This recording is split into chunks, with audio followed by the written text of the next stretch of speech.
रानो चिड़िया और कालू गौरी नए घर की तलाश में उड़े जा रहे थे। गौरी कौवी तो थक जाती है। चिड़िया अब और नहीं उड़ा जाएगा मुझसे। मैं बहुत ही ज्यादा थक गई हूँ। कितनी दूर है अभी तुम्हारा जंगल? गौरी, मेरी सहेली बुलबुल बोल रही थी कि नदी के पास में है जंगल उसका।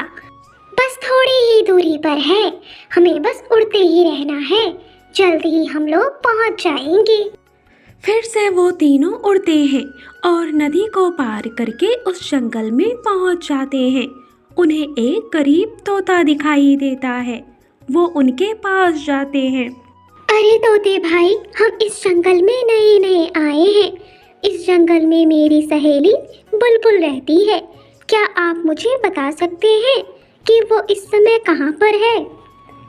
बुलबुल के माँ की तबीयत खराब है। वो अपनी माँ के पास गई है।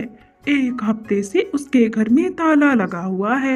अब ये नहीं पता है कि वो कब तक आएगी। इतना कहकर मिठू तोता अपना घर बनाने लग जाता है। चिड़िया, अब हमारे रहने का क्या होगा? हम तो तुम्हारे ही भरोसे आए थे इस जंगल में। हमारे पास तो रहने की कोई जगह नहीं है। कोई व्यवस्था करो।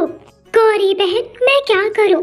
हम तो इसी उम्मीद में आए थे कि मेरी सहेली बुलबुल हमारी मदद करेगी, क्योंकि वो बहुत अच्छी है। अगर वो यहाँ होती तो हमारी मदद जरूर करती। अरे अब ये फिजूल की बातें तुम लोग बंद करो। बस हमें घर बनाने की तैयारी करनी है, नहीं तो हम रात कहाँ बिताएंगे। मौसम का भी कोई ठीक ठाक नहीं है, कभी भी बारिश हो सकती है। फिर वो लोग घर बनाने की तैयारी करने लगते हैं। थोड़ी दूरी पर जाते हैं तो उन्हें एक सूखा पेड़ मिलता है। वो लोग उससे लकड़ियां काट कर ले आते हैं। तोते भैया, हमें भी अपना घर बनाना है। अगर आपकी इजाजत हो तो हम भी यहीं पास में ही अपना घर बना लें। कोई आपको परेशानी तो नहीं है? अरे अरे चिड़िया बहन, मुझे क्यों परेशानी होगी।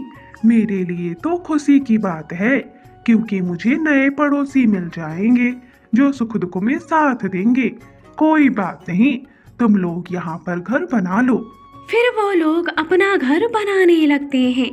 गौरी की नज़र तभी एक आलीशान घर पर पड़ती है और वो धीरे से कालू से कहती है। कालू, वो देखो, इतना बड़ा और आलीशान घर। मैं सोच रही हूँ हम यहाँ गरीबों के पास में क्यों अपना घर बनाएं। हम उस आलीशान घर के सामने ही अपना घर बना लेते हैं। हाँ गौरी, तुम बिल्कुल सही कह रही हो। ये तोता तो गरीब है और चिड़िया की सहेली तो महागरीब है। हम इन गरीबों के बीच में नहीं रहेंगे। चलो हम वहीं पर अपना घर बनाते हैं। हाँ कालू, ये गरीब पक्षी हमें क्या ही दे पाएंगे। अमीर पक्षियों के साथ रहेंगे तो हमारी मदद हो जाएगी। वो लोग हमें मदद भी कर देंगे। चिड़िया चिड़िया, हमें यहाँ पर नहीं रहना है।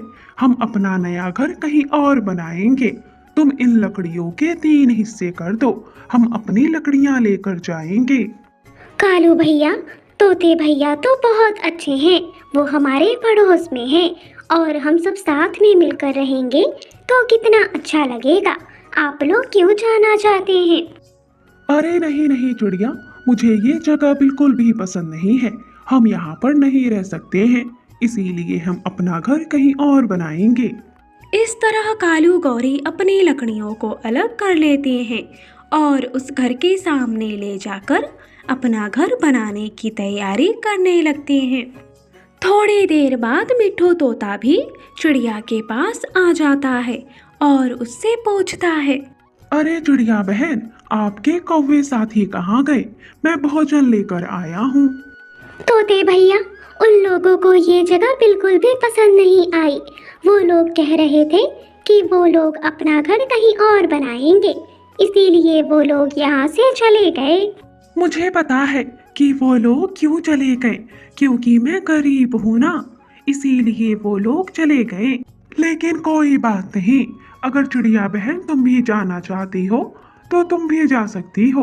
लेकिन मैं तुम्हारे लिए भोजन लेकर आया था, तुम्हें ठीक लगे तो खा लेना। अरे नहीं नहीं तोते भैया, मैं कहीं पर भी नहीं जाऊंगी। और ये दाना तो मुझे बहुत अच्छा लगा, क्योंकि मुझे बहुत जोरों की भूख भी लगी है। आप चिंता ना करें, मैं कहीं नहीं जाऊंगी। चिड़िया बहन, इतनी सी लकड़ियों से आपका घर नहीं बनेगा। मेरे पास कुछ लकड़ियां बच गई हैं, आप उन्हें ले लो। वो लकड़ियां अब मेरे किसी काम की नहीं है। फिर मिट्ठू तोता अपनी बची हुई लकड़ियां लाकर चिड़िया को दे देता है और चिड़िया का घर बनवाने लगता है। तभी जंगल में बहुत ही तेज आंधी तूफान और बारिश शुरू हो जाती है। चिड़िया का घर आधा ही बना था। अरे कालू जी, हमारा घर तो पूरा बना ही नहीं और बारिश भी शुरू हो गई। अब हम क्या करें? अरे गौरी, तुम चिंता क्यों करती हो? वो हमारे अमीर पड़ोसी हैं ना, वो लोग आ गए हैं। चलो चलकर हम उनसे मदद मांगते हैं। फिर वो लोग अमीर पक्षी के घर जाते हैं। हम आपके नए पड़ोसी हैं। वो देखिए, हमारा आधा अधूरा घर। क्या आप हमें अपने घर में रख सकते हैं? हमें भूख भी बहुत लगी है, हमें कुछ खिला भी दीजिएगा। तुम्हारा आधा घर बना है तो मुझसे क्या मतलब है? तुम लोग कहीं पर भी जाओ, मैं तुम लोगों को अपने घर में क्यों रखूं और भोजन क्यों दूं? मुझे तुम लोगों से कोई मतलब नहीं है, चले जाओ यहाँ से। इस तरह वो अमीर पक्षी कालू गौरी को अपने घर में नहीं रखता है और वो लोग बारिश में भीगते रह जाते हैं। मिट्ठू भैया, आपका बहुत बहुत धन्यवाद। अगर आप नहीं होते तो मैं कहाँ जाती। अरे चिड़िया बहन, इसमें धन्यवाद की क्या बात है? मैं अब आपका पड़ोसी हूँ, तो मेरा मदद करना मेरा फर्ज है। ये लो, भोजन खा लो। दूसरी तरफ कालू गौरी बारिश में भीग रहे थे। वो लोग तोते और चिड़िया के पास आते हैं। तोते भाई, हमें माफ कर दो, हमें माफ कर दो। हमने अमीर और गरीब में फर्क किया, लेकिन मदद तो गरीब लोग ही करते हैं। अमीर लोग तो किसी से मतलब भी नहीं रखते हैं। हमें माफ कर दो, हमें अपने घर के अंदर ले लो। फिर मिट्ठू तोता कालू गौरी को अपने घर के अंदर रख लेता है और उन्हें खाने के लिए भोजन भी देता है। रानो चिड़िया का अपना एक फलों का बाग था। उसमें वो बहुत ही ज्यादा मेहनत करती थी। गुड़िया कुकू, आज रात को आने में मुझे देर हो जाएगी। खाना मैंने ज्यादा बना दिया है, तो तुम लोग खा लेना। ऐसा कहकर रानो चिड़िया अपने खेतों के लिए निकल जाती है। वो अपने खेत में अभी पहुंची ही थी, तभी वहां पर कालू कौवा भी आ जाता है। रानो चिड़िया, मैं घर पर गया था, लेकिन तुम अपने घर पर नहीं थी। पूरे 3 महीने हो गए हैं, लेकिन तुमने अभी तक किराया नहीं दिया। कालू सेठ, मैंने आपसे कहा तो था कि जब मेरे फल बिकने शुरू हो जाएंगे तो मैं आपका सारा किराया एक ही बार चुका दूंगी। मैं अभी कहाँ से दूं? अरे रानो चिड़िया, ये बात मैं 10 बार सुन चुका हूँ, अब मुझे कुछ नहीं सुनना। कालू सेठ, मैं तुम्हारा किराया कहाँ से दूं? मैं और कोई काम भी तो नहीं कर सकती हूँ। फिर कालू कौवा वहां से चला जाता है। ना जाने पेड़ों पर फल कब लगेंगे, ना जाने मैं सबका कर्जा कैसे चुकाऊंगी। इस कालू कौवे को तो मैंने समझा दिया, पर इसकी पत्नी को कैसे समझाऊंगी? वो बहुत बुरी है। ऐसे ही कुछ दिन बीत जाते हैं। 15 दिन बाद गौरी कौवी रानो चिड़िया के घर आती है। रानो चिड़िया, अब बस बहुत हुआ, हमें हमारा किराया दो, वरना तुम्हारे घर का सामान उठा ले जाऊंगी मैं। गौरी बहन, पेड़ों पर फूल लगना शुरू हो गए हैं। फल लगने में ज्यादा देरी नहीं लगेगी, बस थोड़ा सा इंतजार और कर ले। मैं कोई पागल नहीं हूँ कि तुम्हारी बातों में आती जाऊं। अब तो मैं छोड़ूंगी नहीं। फिर गौरी कौवी चिड़िया के सिलेंडर उठा लेती है और उसको ले जाने लगती है। अरे गौरी, रहम करो, तुम सिलेंडर लेकर चली जाओगी तो मैं खाना कैसे बनाऊंगी? इतना जुल्म मत करो। इस एक सिलेंडर से मेरा 1 महीने का किराया चुक जाएगा। बाद में मैं दूसरा सामान लेने आऊंगी। फिर गौरी कौवी सिलेंडर लेकर चली जाती है। चिड़िया बेचारी देखती ही रह जाती है। अरे मम्मा, कोई बात नहीं, आप मिट्टी का चूल्हा बना लो, हम जंगल से लकड़ियाँ ले आएंगे। चिड़िया मिट्टी का चूल्हा बनाकर उस पर खाना बनाकर अपने बच्चों को खिलाती है। हे भगवान, बस मेरे फल जल्दी से लग जाएं, ताकि मैं सबकी उधारी चुका सकूं। इस तरह रानो चिड़िया अपने बागों की बहुत अच्छे से देखभाल करती है। ऐसे ही कुछ दिन बीत जाते हैं और चिड़िया के बागों में फल लगकर पक जाते हैं। मम्मा, बागों में तो फल पक गए होंगे, हम भी आपके साथ चलेंगे बाग में आज। फिर चिड़िया अपने बच्चों के साथ फलों के बागों में जाती है और थोड़ा सा फल तोड़ती है। अरे मम्मा, आप इतना कम फल क्यों तोड़ रही हैं? इतने में क्या होगा? अरे मेरे प्यारे बच्चों, मैं ये फल बेचने के लिए नहीं, उस गाय को खिलाने के लिए तोड़ रही हूँ। जैसे हम फलों का इंतजार कर रहे थे, वैसे वो भी इंतजार कर रही थी। फिर चिड़िया फलों को ले जाकर गाय को खिलाती है। गाय सुबह से भूखी थी, वो फल खाकर बहुत खुश होती है। चिड़िया रानी, ये फल तुमने सबसे पहले मुझे खिलाया, मैं सुबह से भूखी थी। तुम्हारा बहुत बहुत धन्यवाद। जाओ, तुम्हारा भला हो। फिर रानो चिड़िया फल बेचने के लिए तोड़ती है और उन्हें बेचने जाती है। अरे चिड़िया, जरा 1 किलो आम दे दो तो। क्या ये आम मीठे हैं ना? अरे हाँ हाँ कबूतर भैया, ये आम बहुत मीठे और रसीले हैं, आप एक आम खाकर तो देखें। फिर चिड़िया कबूतर को आम खाने के लिए देती है।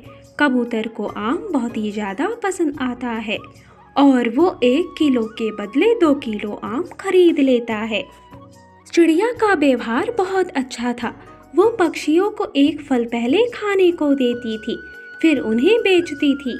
इस तरह चिड़िया के फल बहुत जल्द ही बिक जाते हैं और उसे बहुत अच्छी कमाई होती है। बच्चों, आज बहुत अच्छे पैसे की कमाई हुई है।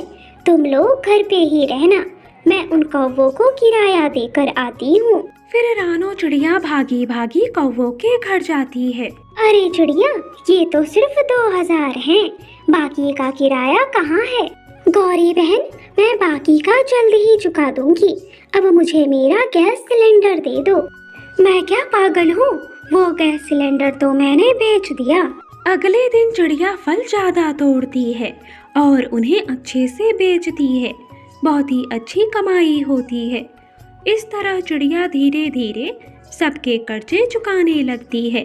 कुछ दिनों में रानो चिड़िया लगभग सबके कर्जे चुका देती है।